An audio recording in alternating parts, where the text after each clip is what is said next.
پرانے زمانے کی بات ہے کہ ایک گاؤں میں دو بھائی رہتے تھے۔ بڑا بھائی تو امیر تھا، لیکن چھوٹا بھائی تھا کنگال۔ ایک دفعہ نئے سال کے دن جب کہ سارا شہر جشن کی تیاری کر رہا تھا، اس چھوٹے بھائی کے گھر کھانے کو چاول نہ تھے۔ وہ اپنے بڑے بھائی سے ایک سیر چاول ادھار مانگنے کے لیے گیا، لیکن اس نے اسے ٹکا سا جواب دے دیا۔ جب وہ نا امید ہو کر واپس آ رہا تھا تو اسے رستے میں لکڑی کا بھاری گٹھا اٹھائے ہوئے ایک بوڑھا ملا۔ بوڑھے نے اس سے پوچھا، تم کہاں جا رہے ہو؟ معلوم ہوتا ہے تم کسی مصیبت میں پڑے ہوئے ہو۔ چھوٹے بھائی نے اسے اپنی مصیبت کی ساری کہانی سنا دی۔ بوڑھے نے اسے حوصلہ دلاتے ہوئے کہا، اگر تم لکڑی کے اس گٹھر کو میرے گھر تک پہنچا دو تو میں تمہیں ایک ایسی چیز دوں گا جس کی مدد سے تم مالا مال ہو جاؤ گے۔ چھوٹا بھائی بہت رحم دل تھا۔ اس نے لکڑی کا گٹھا سر پر رکھ لیا اور بوڑھے کے پیچھے پیچھے چل دیا۔ گھر پہنچ کر بوڑھے نے اسے ایک مال پوا دیا اور کہا، اس کو لے کر تم مندر کے پیچھے جو جنگل ہے، وہاں جاؤ۔ وہاں ایک بل ہے جس میں بہت سے بونے رہتے ہیں۔ ان بونوں کو یہ مال پوئے بہت پسند ہیں۔ وہ کسی بھی قیمت پر اسے حاصل کرنا چاہیں گے۔ اس وقت اس کے بدلے میں تم دھن دولت نہ مانگنا بلکہ پتھر کی ایک چکی مانگ لینا۔ بعد میں تمہیں اس چکی کی کرامات معلوم ہو جائے گی۔ بوڑھے سے رخصت ہو کر چھوٹا بھائی اس جنگل میں آیا۔ مندر سے کچھ دور اسے ایک بل میں بہت سے بونے نکلتے اور اندر جاتے نظر آئے۔ وہ ایک درخت کو کھینچ کر اپنے بل تک لے جانے کی کوشش کر رہے تھے۔ یہ ان کے لیے بہت مشکل کام تھا۔ چھوٹے بھائی نے کہا، اچھا میں تمہارے لیے یہ درخت بل تک لے چلتا ہوں۔ بل کے پاس آ کر اسے ایک مہین سی آواز سنائی دی، مجھے بچائیے میں مر جاؤں گا۔ یہ سن کر چھوٹے بھائی نے گھبرا کر چاروں طرف دیکھا۔ اس کے پاؤں کی انگلیوں کے بیچ میں ایک ننا سا بونا بھینچا جا رہا تھا۔ اس نے بونے کو جھٹ سے اٹھا لیا۔ اصل میں یہ بونوں کا راجکمار تھا۔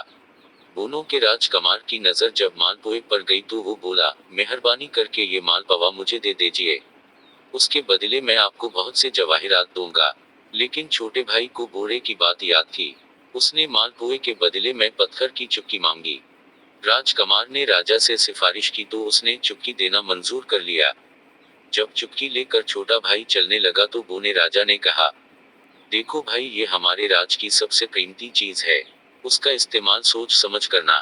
تم اس چکی کو داہنی طرف سے چکر دے کر جو چیز مانگو گے وہ اس میں سے نکلنی شروع ہو جائے گی۔ اور جب تک اسے بائیں طرف سے چکر نہیں دو گے وہ چیز نکلتی ہی جائے گی۔ چھوٹا بھائی پتھر کی چکی لے کر گھر آیا۔ اس کی بیوی اپنے شوہر کے انتظار میں بھوکی پیاسی بیٹھی ہوئی تھی۔ شوہر کو خالی ہاتھ آتے دیکھ کر وہ بہت نا امید ہوئی، مگر چھوٹے بھائی نے آتے ہی کہا، جلدی سے فرش پر چٹائی بچھاؤ۔ چٹائی پر چپکی رکھ کر چھوٹے بھائی نے اسے داہنی طرف سے گھما کر کہا، چاول نکلو۔ بس اتنا کہنا تھا کہ چاولوں کے ڈھیر لگ گئے۔ پھر وہ بولا، مچھلی نکلو۔ اب مچھلی نکلنا شروع ہو گئی۔ اس طرح اس کو جن جن چیزوں کی ضرورت تھی وہ سب اس نے چپکی سے حاصل کر لی۔ پھر اسے خیال آیا کہ اب تو میں امیر آدمی ہوں، مجھے تو عالی شان مکان میں رہنا چاہیے۔ اس لیے اس نے چپکی کو گھما کر نیا مکان، استبل، گودام، غرض یہ کہ شان و شوکت کی سب چیزیں مانگ لیں۔ پھر اس نے اپنے اڑوس پڑوس کے سب لوگوں کو دعوت دی۔ اس طرح اس نے نئے سال کا جشن خوب دھوم دھام سے منایا۔ یہ دیکھ کر بڑا بھائی سوچنے لگا کہ میرا چھوٹا بھائی ایک رات میں لکھ پتی کیوں کر بن گیا؟ اس میں ضرور کوئی بھید ہے۔ وہ چھپ کر دروازے کے پیچھے کھڑا ہو گیا۔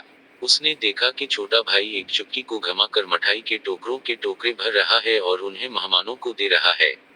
بڑے بھائی نے ارادہ کر لیا کہ میں کسی نہ کسی طرح اس چکی کو ضرور حاصل کروں گا۔ رات کو جب سب سو رہے تھے وہ اپنے بھائی کے گھر پچھواڑے سے گھسا اور چکی اٹھا کر نکل بھاگا۔